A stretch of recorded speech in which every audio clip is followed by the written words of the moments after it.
Let's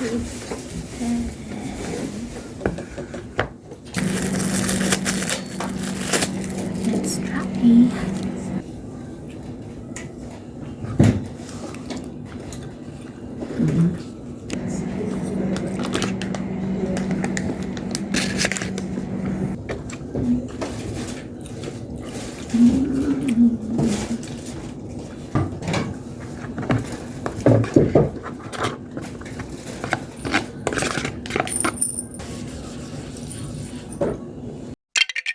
Hi guys, what's up and welcome to my safe space. And for today's video guys, samahan nyo kami ni Ate Rowena, yung nakilala ko dito sa may YSK Bin, Osaka, kasi pupunta kami ng Himeji and ng Kobe.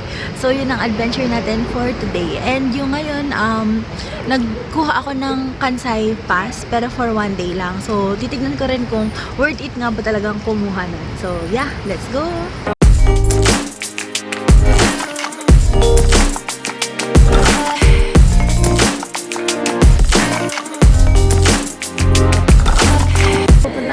Himeji and ng Kobe, nag-decide ako kumuha ng JR na West Kansai Pass. Good for one day. Actually, very sulit siya kung halimbawa gusto niyo is yung intercity, nagpupunta kayo ng Kyoto Nara kasi meron siyang mga parang kasama pa na coupon na like for example yung sa Kyoto na subway station, meron kang unlimited pass na free. Tapos meron din parang yung Hankyu Line and meron din yung parang Haruka na train na kasama rin dun sa bibilhin ninyo. So, very sulit siya kung magagamit ninyo. And dito pala guys sa may Namba Station, hindi nyo ma-exchange yung kinuha ninyo na JR Pass. So, note lang yun na kapag bumili kayo nun, sa Osaka nyo siya kukunin, Osaka Station.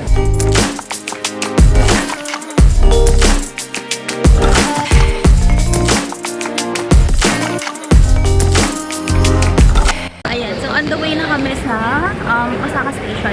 Guys, take note ha, huwag kayo malilito. Ang Shin Osaka at saka ang Osaka Station, magkaiba sila.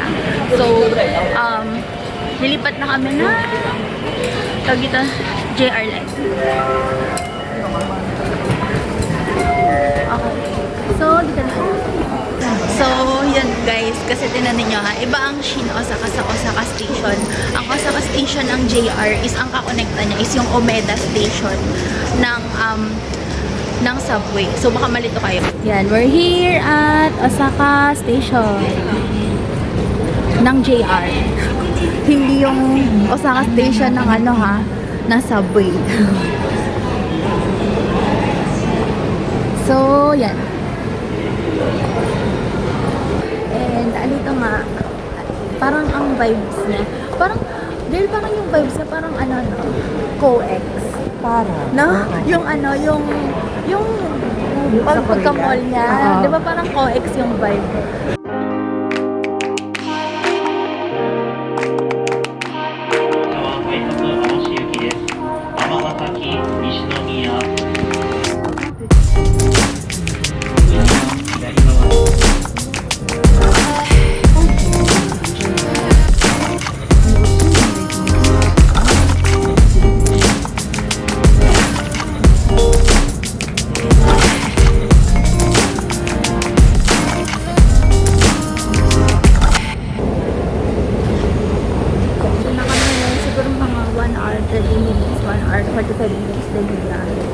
Kasi ang sinakyan namin is yung rapid lang.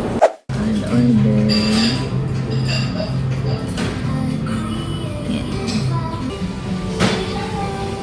Yes! Beef and salmon. Tikman natin.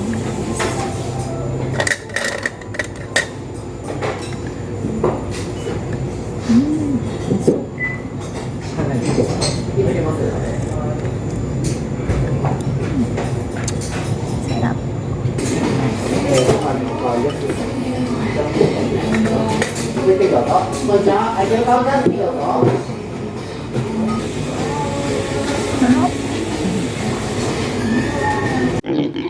Welcome to Himeji Station! Yeah, nandito na kami. So, from Osaka, ang sinakyan lang namin is yung JR line papunta dito. And make sure kapag pupunta kayo dito, ang sakyanan niyo is Special Rapid para mabilis. Using the JR West na Kansai Pass. Kasi kapag halimbawa, yung sinakyan namin is rapid lang. So, medyo matagal siya compared sa Special Rapid kasi may mga iba na lahat yung stop dinadaanan. So, yun.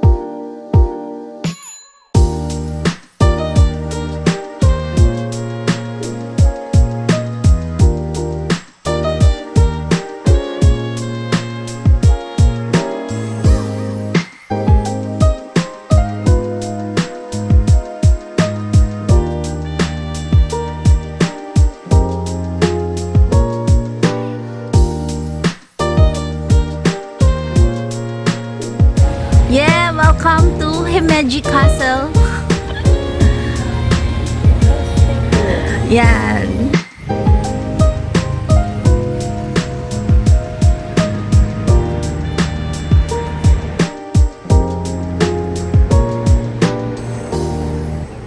Grabe, ang ganda guys. Parang alam mo ano, nasa poster.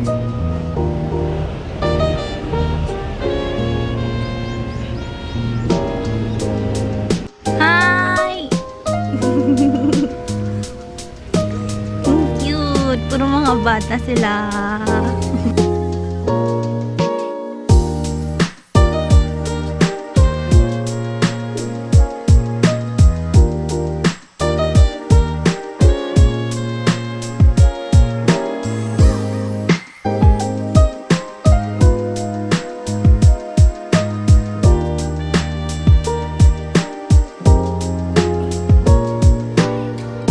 Okay guys, so nandito na tayo sa may, malapit sa may Himeji Castle. And kung titignan nyo, andyan na siya sa likod ko. So, sabi nila, ito daw ay isa sa mga pinaka-original at hindi naitibag noong unang panahon. Hindi siya natibag. So, intact pa rin hanggang ngayon. And kung pupunta kayo dito sa Himeji guys, very accessible naman siya from Osaka. Mabilis lang naman din yung biyahe. So, kung may extra time kayo at gusto nyo makita yung original na castle talaga, pwedeng ito yung i-visit niyo. And ang ganda din ng lugar kasi may mga nagbabangka-bangka din. So yun, let's go! Yeah, let's go!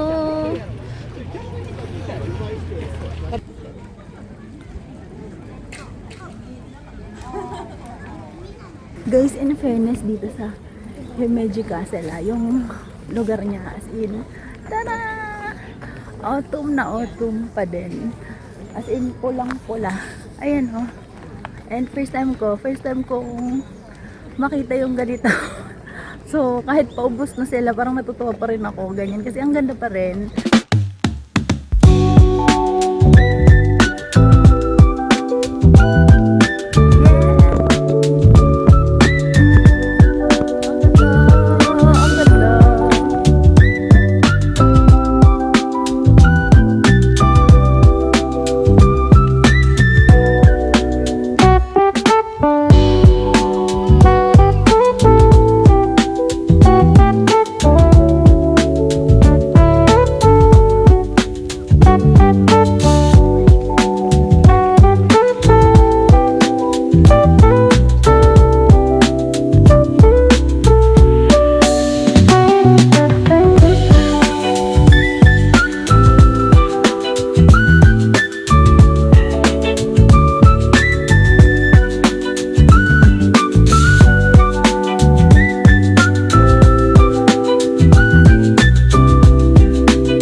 Golden hour. Mag-hi guys sa vlog ko. Mga Pilipino, yeah! Sabi ko, dito lang po kami nagkakilala. As in kahapon lang po kami nagkakilala. Tapos sabi ko, sama ka sa akin bukas. Tapos Kasama naman ako. nagpa-auto naman po. Yun. Saan kayo ano talaga? You stay na? Sa Osaka po. Malayo. Tapos dito. Pero sabi ko nga po, pag Paranaque Airport, papunta Quezon City, pareho lang yung oras ng biyahe. Kaya sabi ko, sige, malayo. pwede na. O, gano'n. Lalabas. Guys, binigyan kami nito. Yeah. NANI?! Himeji Food Fest. So, nasaktuhan namin, kaka-open lang ng Dandelion, yeah. Dandelion na ano, mga lighting show, ganyan. Parang sa Osaka Castle may ganun din. Pero, titignan namin kung makakadaan kami dun sa Food Fest mamaya. Pero for now, pupunta kami sa My Coco and Garden. Ayan, kasama ko si ate. Rindig-rindig na siya, selfie ako ng selfie. Doggy! Doggy! Doggy! Hello! Wow! Cute! Okay, so we're here sa Coco and Garden. Let's go.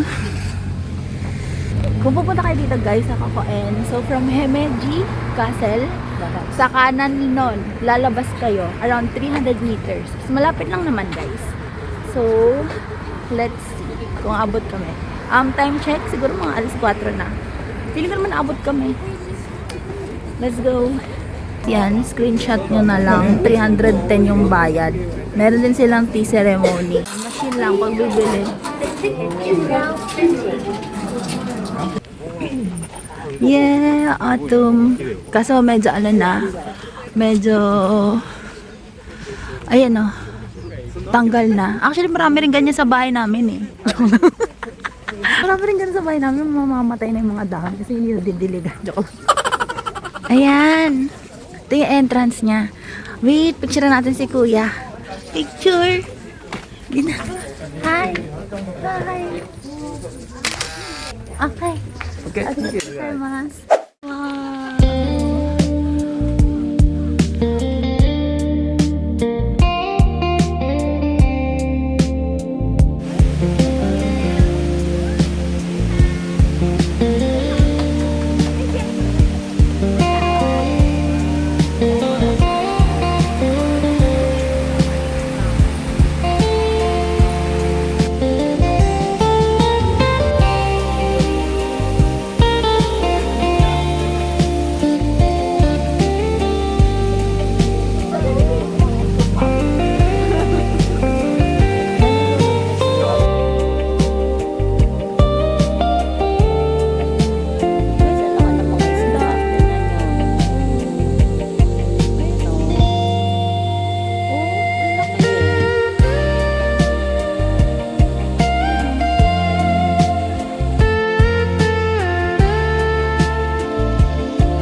Guys, yun na nyo.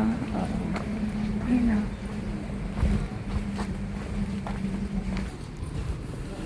Maaga magdilim sa kanya para mga 4:30. Himeji! Yes. May pagganap dito. Yes. Ay, nawala. Ayan na. Ano meron? Uy, ang ganda dito. Kita yung castle ate. Di ba nga? Dito sa may ano, sa may tawid ng Himeji, may mga bilihan. So, kung gusto nyo bumili ng mga pasalubong, ganyan, souvenir, feeling ko okay din dito mamili kasi marami naman kayong pagpipilian. Ayan yun. Hala, ay wait na, sorry, na-ignorante ako. By the way pala guys, dito sa may Himeji Kinalino, open rin yung Christmas lights nila. So guys, andito na kami sa may food bazaar ng Himeji. Yay! Oh, hanap kami ng matamis dito sa food bazaar. Pero wag naman cotton candy. Ay, ito ano ba to? Yung mainit na tinapay na may ano? Ala, ang saya. Wait lang. Nasa fiesta kami. Joke. Bango? Ang bango. Ano yun? Ano yung naamoy ko? Gusto ko nun. Naamoy ako. Ang bango-bango. Hindi ko alam kung ano. Gusto ko. Ano to? Himeji, green na onion. Shampoo, shrimp, tempura. Ay, bibili ako nito. Ito ba yun? Tinapay? Ice cream. Meron pa. Ay, bibili ako nito. Soy milk donut. Titikman ko. Tikman natin, guys. Hi! Small. Yes. Ayan, ito. Bili tayo.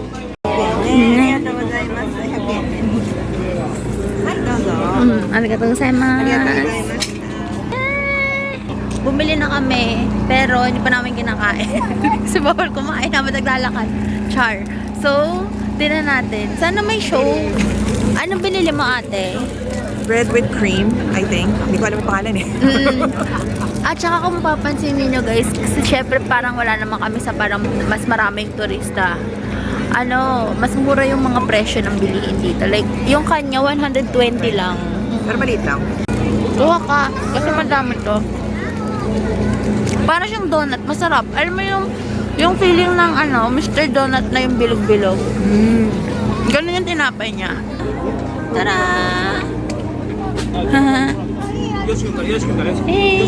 Ang damit sila. Nandito na nga kami sa parang food bazaar. Meron na naman kami nakita na gusto namin i-try. Deep fried fish cake. And bumili kami niyan for only 400. Hi, Gago. Tara! So, bumili ako ng beer. Yan, beer. 4.5% alcohol. Tignan natin. Kaya pag sumuray ka, hindi kita bubuhatan. Sarap! I mean, kasi kanina pa ako naghahanap ng may ganun sa Lalamunan. Kanina pa kami nagtutubig. Bumili rin siya ng ng fish tofu. Pero magkaiba kami ng flavor. Kanya is green onion. Yung sa akin is parang cheese lang. Baka di na tayo makarating ng Kobe dito, makapag-beef. Hindi pwede. Bakit list natin yun?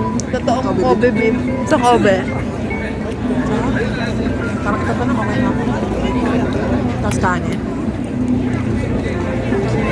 Wala, sarap ba? Tuwa ako sa ginagawa natin. So ngayon, naglalakad kami dito sa Honmechi Street. And hinahanap namin yung pabalik ng station. So, hindi namin sure kung ito yung daan, pero laban na lang.